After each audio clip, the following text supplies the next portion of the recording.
யாக்கோபின் தேவனுடைய நாமம் மகிமைப்படுவதாக. காலை வேளையில அருளுரைத்துளின் வாயிலாக உங்களை சந்திப்பதில் மிக்க மகிழ்ச்சியுள்ளவனாக இருக்கிறேன்.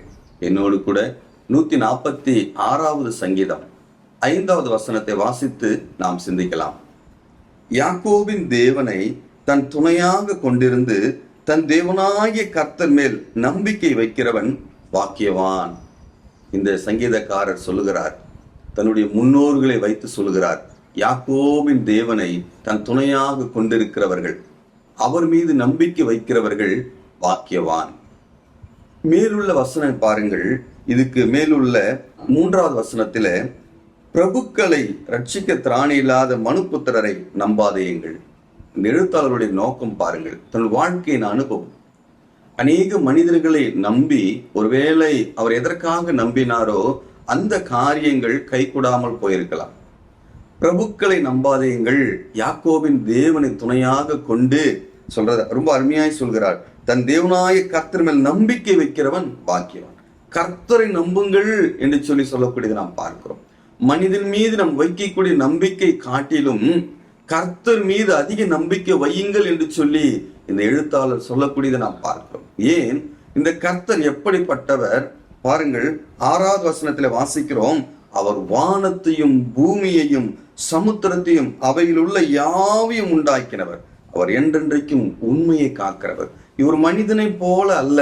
இவருடைய வல்லமை, இவருடைய பராக்கிரமங்கள் வானத்தை உண்டாக்கினவர், பூமியை உண்டாக்கினவர், சமுத்திரத்தை உண்டாக்கினவர், அதில் உள்ள உயிரினங்களுக்கு ஆகாரம் கொடுக்கிறவர். அவர் நாமம் உண்மையுள்ளவர், உண்மையை காக்கக்கூடிய தேவன், மனிதனை போல அல்ல என்று சொல்லி அவர் சொல்லக்கூடியதை பார்க்கிறோம்.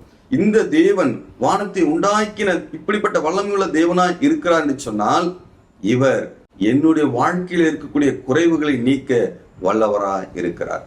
மனிதர்களுக்கு எப்படிப்பட்ட குறைவுகள் இருக்கும்? இந்த 146ஆம் சங்கீதத்தில் 7லிருந்து 9 வசனங்களை பார்க்கும் பொழுது என்னென்ன குறைவுகள் இருக்கு பாருங்கள். அவர் ஒடுக்கப்பட்டவர்களுக்கு நியாயம் செய்கிறார், பசியாயிருக்கிறவர்களுக்கு ஆகாரம் கொடுக்கிறார், கட்டுண்டவர்களை கர்த்தர் விடுதலை ஆக்குகிறார், குருடரின் கண்களை கர்த்தர் திறக்கிறார், மடங்கடிக்கப்பட்டவர்களை கர்த்தர் தூக்கி விடுகிறார், நீதிமான்களை கர்த்தர் சிநேகிக்கிறார், பரதேசிகளை கர்த்தர் காப்பாற்றுகிறார், அவர் திக்கற்ற பிள்ளையும் விதவையும் ஆதரிக்கிறார், துன்மார்க்கரின் வழியோ கவிழ்த்து போடுகிறார், கர்த்தர் சதா காலங்களிலும் அரசாளுகிறார், சியோனே உன் தேவன் தலைமுறை தலைமுறையாக ராஜரீகம் பண்ணுகிறார், அல்லேலூயா என்று சொல்லி 10வது வசனத்தோடு கூட முடிக்கிறோம். ஆதாமுடைய மீறுதலுக்கு பிறகு, இந்த உலகத்திலே பாவம் வந்த பிறகு மனிதனுடைய வாழ்க்கையில ஏராளமான கஷ்டங்கள் வந்து விட்டது. அந்த கஷ்டங்களிலே அநேக காரியங்கள் தான் இந்த பகுதியில வாசித்த அநேக சம்பவங்களும். ஒடுக்கப்பட்டவர்கள், ஒருவேளை ஆவிக்குரிய ரீதியாக இருக்கலாம், சரீர ரீதியாக இருக்கலாம், பசியா இருக்கிறவர்கள், ஆவிக்குரிய தாகம் உள்ளவர்கள், சரீர ரீதியான தாகமும் நமக்கு இருக்கிறது. இவை இரண்டுக்குமே யாக்கோபின் தேவனை துணையாய் கொண்டிருக்கும் போது, இந்த கர்த்தராகிய தேவன் மீது நம்பிக்கையா இருக்கும் போது அவர் இதிலிருந்து உங்களை காக்க வல்லவராக இருக்கிறார். பாருங்கள், அவர் ரொம்ப அருமையாய் இந்த இடத்துல வாசிக்கிறோம். அவர் என்னென்ன செய்கிறார்? ஒடுக்கப்பட்டவர்களுக்கு நியாயம் செய்கிறார், பசியா இருக்கிறவர்களுக்கு ஆகாரம் கொடுக்கிறார், கட்டவர்களை கர்த்தர் விடுதலை ஆக்குகிறார், இல்லையா? அவருடைய உன்னதமான செயல்களை இங்க பார்க்கிறோம். என்ன காரணம்? அவர் வானங்களை உண்டாக்கினவர். என் வாழ்க்கையில் இருக்கக்கூடிய பிரச்சனைகளை மாற்ற அவர் வல்லவராக இருக்கிறார். இங்க 10 விதமான காரியங்கள் நாம் பார்த்தோம். 7லிருந்து 10 உள்ள வசனங்கள் 10 விதமான செயல்களை தேவன் செய்கிறதாக இங்க ஒவ்வொரு வசனத்திலும் நாம் பார்க்கிறோம், ஒவ்வொரு வரியிலும் நாம் பார்க்கிறோம். பிரியமானவர்களே, என்னுடைய வாழ்க்கையில நான் ஒருவேளை ஒடுக்கப்பட்டவனா இருக்கலாம், ஆனால் கர்த்தருக்குள் இருக்கும் பொழுது எனக்கு விடுதலை உண்டு. நான் பசிவையா இருக்கலாம், ஒருவேளை நான் கர்த்தருக்குள் இருக்கும் பொழுது, யாக்கோபின் தேவனை என் துணையாக கொண்டிருக்கும் பொழுது என்னுடைய பசி ஆற்றப்படும். அது ஆவிக்குரிய ரீதியா இருந்தாலும் சரீர பிரக ரீதியாக இருந்தாலும்.